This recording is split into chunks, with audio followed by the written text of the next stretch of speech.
ശരീരത്തിന്റെ ഓരോ ഭാഗങ്ങളെ കുറിച്ച് വളരെ വിശദമായി പഠിച്ച് മനസ്സിലാക്കി. ഇപ്പൊ നിങ്ങൾ എത്തിയിരിക്കുന്നത് ഈ എക്സിബിഷൻ ഹാളിന്റെ അവസാനത്തെ കൗണ്ടറിലാണ്. ഇത് കഴിഞ്ഞാൽ ഇനി കൗണ്ടറുകളില്ല. നിങ്ങൾക്ക് നിങ്ങളുടെ വഴി, ഞങ്ങൾക്ക് ഞങ്ങളുടെ വഴി. ഈ അവസാന നിമിഷത്തിൽ ചില കാര്യങ്ങൾ നിങ്ങളെ ഓർമ്മപ്പെടുത്താൻ ഉദ്ദേശിക്കുന്നു. ഓരോ കാര്യങ്ങളെ കുറിച്ചും വിശദമായി നിങ്ങൾ പഠിച്ച് മനസ്സിലാക്കി. അവസാനം മനുഷ്യന്റെ മയ്യത്ത് വരെ നിങ്ങൾ കണ്ടു. ഇനി ആ മയ്യത്ത് ഇത്തരത്തിലുള്ള ഒരു ആഴമുള്ള കുഴിയിലേക്കാണ് ഇറക്കി വെക്കാനുള്ളത്. ഇതിനു മുമ്പ് കബറ് കണ്ടിട്ടുണ്ടോ? മനുഷ്യന്റെ ശരീരം ചെരിച്ചിട്ടാണ് കബറേക്ക് ഇറക്കി കെടുക്കുക. ശേഷം മുകളില് മൂടുകല്ല് വെച്ച് അതിന് മുകളിലാണ് മണ്ണിടുക. അതാണ് കബറിന്റെ പൂർണ്ണരൂപം. ഇനി ഞാനൊരു ഉദാഹരണത്തിലേക്ക് കൊണ്ടുപോകണം. നിങ്ങളെപ്പോഴെങ്കിലും മരണത്തെക്കുറിച്ച് ചിന്തിച്ചിട്ടുണ്ടോ? നമ്മളെല്ലാവരും, ഞാനും നിങ്ങളും അടങ്ങുന്ന ഇവിടെ നിൽക്കുന്ന ഓരോരുത്തരും മരിച്ചു കിടക്കുകയാണ്. 10 മണിക്കാണ് മയ്യത്തെടുക്കുന്നത്. ഒരു 9:30 മണിയായപ്പോഴേക്ക് നമ്മുടെ ശരീരം കുളിപ്പിച്ച് ശുദ്ധിയാക്കി നമ്മുടെ വീടിന്റെ ഉമ്മറത്ത് വെച്ചിട്ടുണ്ട്. 9:30 മണി കഴിഞ്ഞ ആളുകൾ ഇങ്ങനെ ചോദിക്കാൻ തുടങ്ങും, മയ്യത്തിൽ ആരെങ്കിലും ഇനി മയ്യത്ത് നിസ്കരിക്കാണ്ടോ? അപ്പൊ നമ്മുടെ പ്രിയപ്പെട്ട ഭർത്താവ്, ആണുങ്ങള് തന്റെ സ്വന്തം ഭാര്യയെ കുറിച്ച് ഓർക്കുക. നമ്മുടെ പ്രിയപ്പെട്ട ഭർത്താവ് നമ്മുടെ വീടിന്റെ ഏതെങ്കിലും ഒരു മൂലയിൽ വളരെ സങ്കടപ്പെട്ടുകൊണ്ട് ദുഃഖിച്ചുകൊണ്ടിരിക്കോ? അങ്ങനെ ആരെങ്കിലും അപ്പൊ നമ്മുടെ ഭർത്താവിന്റെ അടുത്ത് ചെല്ലും. എന്നിട്ട് പറയും, മയ്യത്തെടുക്കാണ് അല്ലെ നിസ്കരിക്കണ്ടോ എന്ന് ചോദിക്കും. അവശനായിരിക്കുന്ന നമ്മുടെ ഭർത്താവ് ചാടി എണീക്കും. കാരണം ഈ ദുനിയാവിന്റെ മേൽ അവസാനമായിട്ട് തന്റെ പ്രിയതമക്ക് വേണ്ടി നമസ്കരിക്കാനുള്ള നമസ്കാരമാണ്. അദ്ദേഹം ചാടി എണീറ്റ് പോയി ഒതുവ് ചെയ്ത് ശുദ്ധിയായി നമ്മുടെ മയ്യത്തിന് മുന്നിൽ വന്ന് നിൽക്കും. എന്നിട്ട് ആദ്യമായി കൈകെട്ടും അല്ലാഹു അക്ബർ, വിശുദ്ധ ഖുർആനിലെ സൂറത്തുൽ ഫാത്തിഹ പാരായണം ചെയ്യും. രണ്ടാമതായി വീണ്ടും കൈകെട്ടും, മഹാനായ പ്രവാചകൻ സല്ലല്ലാഹു അലൈഹി വസല്ലം തങ്ങളുടെ പേര് സലാത്ത് ചൊല്ലും.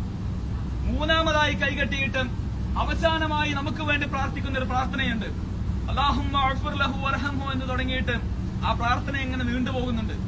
അതിന്റെ അവസാനത്തെ 3 വാചകങ്ങൾ നമ്മൾ വളരെയേറെ ചിന്തിക്കേണ്ട, വളരെയേറെ മനസ്സിലാക്കേണ്ട, നമ്മുടെ നിസ്സാരതയെക്കുറിച്ചും നിസ്സഹായതയെക്കുറിച്ചും നമുക്ക് ചൂണ്ടിക്കാണിച്ചു തരുന്ന വാചകങ്ങൾ. നമ്മുടെ പ്രിയപ്പെട്ട ഭർത്താവ് നമ്മുടെ മുന്നിൽ വന്ന് പറയാണ്, അല്ലാഹുമ്മ അബ്ദിൽഹു ദാരൻ ഖൈറൻ മിൻ ദാരിഹി, അല്ലാഹുവേ ഈ വീടിനേക്കാളും ഒരു ഉത്തമമായ വീട് ഇദ്ദേഹത്തിന് നീ നൽകണേ. ഏത് വീടിനെ കുറിച്ചാണ് പറഞ്ഞത്?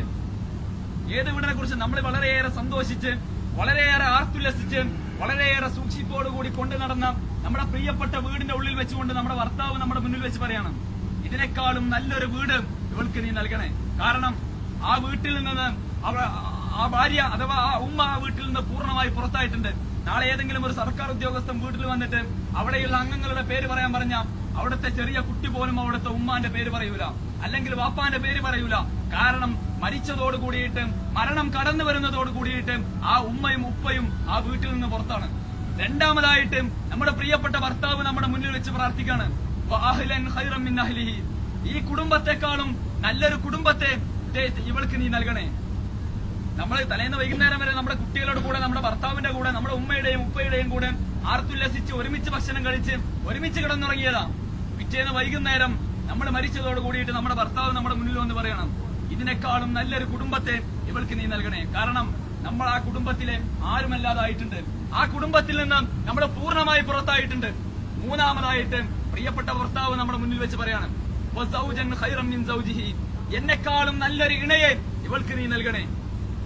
നമ്മളെല്ലാം കൊണ്ടും, നമ്മളെല്ലാ സങ്കടങ്ങളും തുറന്നു പറഞ്ഞ, എല്ലാത്തിനും പരിഹാരം കണ്ട, നമ്മളെ ജീവന തുല്യം സ്നേഹിച്ച തന്റെ പ്രിയപ്പെട്ട ഭർത്താവ്, എല്ലാ നിലക്കും സ്നേഹിച്ച ഭർത്താവ് മരണം വന്നതോടുകൂടി, മരണപ്പെട്ടതോടുകൂടി നമ്മുടെ മുന്നിൽ വന്ന് പറയുന്നു, എന്നെക്കാളും നല്ലൊരു ഇണയെ ഇവൾക്ക് നീ നൽകണേ. അത്തരത്തിൽ ഈ ദുനിയാവിൽ നമ്മുടേതാണെന്ന് നമ്മൾ ധിക്കരിച്ചു വെച്ചിരുന്ന, ധരിച്ചു വെച്ചിരുന്ന, പ്രഖ്യാപിച്ചിരുന്ന പലതും മരണമെന്ന് പറയുന്ന യാഥാർത്ഥ്യം മനുഷ്യന്റെ ജീവിതത്തിലേക്ക് കടന്നു വരുന്നതോട് കൂടിയിട്ട് അവന്റേതല്ലാതായി മാറുന്ന, അവനൊറ്റക്കായി മാറുന്ന യഥാർത്ഥമായ ഒരു സംഭവം വിശുദ്ധ ഖുർആനിലൂടെ അല്ലാഹു പറഞ്ഞില്ലേ, കുല്ലു നഫ്സിൻ ദാഇഖത്തുൽ മൗത്ത്, എല്ലാ ശരീരവും മരണത്തെ ആസ്വദിക്കുക തന്നെ ചെയ്യും.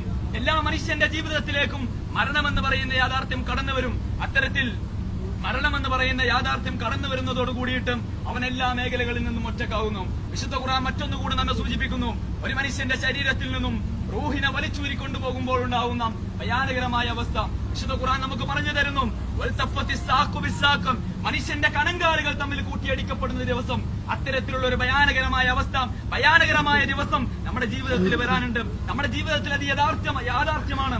അത്തരത്തിലുള്ള ആ ദിവസത്തിന് വേണ്ടിയിട്ട്, ആ ദിവസത്തിന്റെ ചിന്തകൾ നിങ്ങളുടെ മനസ്സിൽ ഓരോരുത്തരുടെ മനസ്സിലും ഉണ്ടായിരിക്കണം. അത്തരത്തിൽ നമ്മുടെ ഭൗതിക ശരീരം ഈ കബറിലേക്ക് അങ്ങ് ഇറക്കി വെച്ച ഈ ഖബറിന് നമ്മോടൊരു പ്രണയമുണ്ട്, ഒരു ഇഷ്ടമുണ്ട്. മഹാനായ പ്രവാചകൻ സല്ലല്ലാഹു അലൈഹി വസല്ലം അത് പഠിപ്പിക്കുന്നു. ഇന്നലിൽ ഖബറി ഉഅ്ത, നിശ്ചയമായും ഖബറിനൊരു ഇടുക്കമുണ്ട്. മനുഷ്യനെ ഇതിലേക്ക് ഇറക്കി വെച്ച ഖബർ നമ്മളുമായിട്ടൊന്ന് കൂട്ടിപ്പിടിക്കും, നമ്മളൊന്ന് അണച്ചു ചേർക്കും. ആ സമയത്ത് മനുഷ്യന്റെ വാരിയെല്ലുകൾ തമ്മിൽ കോർത്തിണക്കപ്പെടും, അവന്റെ എല്ലുകൾ തമ്മിൽ ചതച്ചരക്കപ്പെടും. അത്തരത്തിലുള്ള ഒരവസ്ഥ ഖബറിൽ നമുക്ക് വരാനുണ്ട്. നിങ്ങൾ ഈ എക്സിബിഷനിൽ വന്നു, ധാരാളം കാര്യങ്ങൾ നിങ്ങൾ ഇവിടുന്ന് കണ്ടു. നിങ്ങൾ മരണത്തെ കുറിച്ച് അറിഞ്ഞു, അള്ളാഹുവിനെ കുറിച്ച് അറിഞ്ഞു, അള്ളാഹുവിന്റെ വേദഗ്രന്ഥത്തെ കുറിച്ച് അറിഞ്ഞു, മനുഷ്യന്റെ ഉത്ഭവത്തെ കുറിച്ച് അറിഞ്ഞു. അവസാനം നിങ്ങൾ മയ്യത്ത് കണ്ടു, നിങ്ങൾ ഖബറും കണ്ടു. എല്ലാം ഞങ്ങൾ നിങ്ങൾക്ക് പറഞ്ഞു തന്നു. ഇനി നിങ്ങൾക്ക് ഇഷ്ടമുള്ളത് തീരുമാനിക്കാം. ഞങ്ങളെല്ലാം നിങ്ങൾക്ക് പറഞ്ഞു തന്നിട്ടുണ്ട്. നാളെ അള്ളാഹുവിന്റെ കോടതിയിൽ പരലോകത്ത് അൽയൗമ നഖ്തിമു അലാ അഫ്വാഹിഹിം വതുകല്ലിമുനാ ഐദീഹിം വതശ്ഹദു അർജലുഹും ബിമാ കാനൂ യക്സിബൂൻ. നിങ്ങളുടെ വായകൾ മുദ്രവെക്കപ്പെടുന്ന ദിവസം, നിങ്ങളുടെ കൈകൾ സംസാരിക്കപ്പെടുന്ന ദിവസം, നിങ്ങളുടെ കാലുകൾ സാക്ഷിയാക്കപ്പെടുന്ന ദിവസം, നിങ്ങൾ ഇവിടെ എന്തെല്ലാം കാണുന്നുണ്ടോ അതെല്ലാം നാളെ സാക്ഷിയായി വരും. ഞങ്ങളെല്ലാം നിങ്ങൾക്ക് പറഞ്ഞു തന്നിട്ടുണ്ട്. നിങ്ങൾക്ക് ഇഷ്ടമുള്ള വഴിയിലൂടെ സഞ്ചരിക്കാം. ഈ എക്സിബിഷൻ ആൾ വിട്ട് നിങ്ങൾ പുറത്തേക്ക് പോകുന്നത് ഒരു വഞ്ചനയുടെ ലോകത്തേക്കാണ്, വഞ്ചന നിറഞ്ഞു നിൽക്കുന്ന കളവിന്റെ ലോകത്തേക്കാണ്. പല വഴികൾ നിങ്ങൾ കാണും, പല സാഹചര്യങ്ങൾ നിങ്ങൾ കാണും. ഏത് വഴി സ്വീകരിക്കണമെന്ന് നിങ്ങൾ തീരുമാനിക്കുക. ഞങ്ങളെല്ലാം നിങ്ങൾക്ക് പറഞ്ഞു തന്നിട്ടുണ്ട്. ഞങ്ങളുടെ ബാധ്യത പൂർണ്ണമായി തീർന്നിട്ടുണ്ട്. ഏത് വഴി സ്വീകരിക്കണമെന്ന് നിങ്ങൾക്ക് തീരുമാനിക്കാം. മഹാനായ പ്രവാചകരും സ്വഹാബത്തും പള്ളിക്കാട്ടിലൂടെ നടന്നു പോകുന്ന സമയത്ത് ഖബർ കാണുമ്പോ കരയാറുണ്ടായിരുന്നു എന്ന് ഹദീസ് ഗ്രന്ഥങ്ങൾ നമുക്ക് മനസ്സിലാക്കി തരുന്നുണ്ട്. മഹാനായ പ്രവാചകനും സ്വഹാബത്തും ഖബർ കാണുമ്പോ അവർക്ക് കരച്ചിൽ വന്നു എന്നുണ്ടെങ്കിൽ, കേവലം ഒരു മനുഷ്യര് മാത്രമായ നമുക്ക് എന്താണ് ഈ ഖബർ കാണുമ്പോ നമ്മുടെ മനസ്സൊന്നും ഇളകിയില്ല എന്നുണ്ടെങ്കിൽ, നമുക്ക് കരയാൻ തോന്നിയില്ല എന്നുണ്ടെങ്കിൽ, നമ്മുടെ മനസ്സിന്റെ കടുക്കട്ടി എത്രയാണ്, നമ്മുടെ മനസ്സ് എത്രത്തോളം കടുത്തു പോയിട്ടുണ്ടെന്ന് നമ്മൾ ഓരോരുത്തരും ഒന്നും പുനർവിചിന്തനം നടത്തേണ്ടതുണ്ട്. അത്തരത്തിൽ ഈ ഖബർ ജീവിതത്തോട് കൂടിയിട്ട് നമ്മൾ കാലെടുത്ത് വെക്കുന്നത് ശാശ്വതമായ, ഒരിക്കലും അവസാനിക്കാത്ത പരലോക ജീവിതത്തേക്കാണ്. ആ പരലോക ജീവിതം സുന്ദരമുള്ളതും സന്തോഷമുള്ളതുമാക്കണമെന്നുണ്ടെങ്കിൽ ഈ ചുരുങ്ങിയ കാലയളവിൽ നല്ലത് പ്രവർത്തിച്ച്, നല്ലത് ചെയ്ത്, നല്ലത് പറഞ്ഞ്, ആളുകളെ കൊണ്ട് നല്ലത് പറയിപ്പിച്ച് നല്ല രൂപത്തിൽ ജീവിക്കുക. അത്തരത്തിൽ അല്ലാഹു സുബ്ഹാനഹു വ തആല അല്ലാഹുവിന്റെ ഇഷ്ടപ്പെട്ട ദാസന്മാരിൽ അല്ലാഹുവിനെയും നിങ്ങളെയും ഉൾപ്പെടുത്തി അനുഗ്രഹിക്കുമാറാകട്ടെ.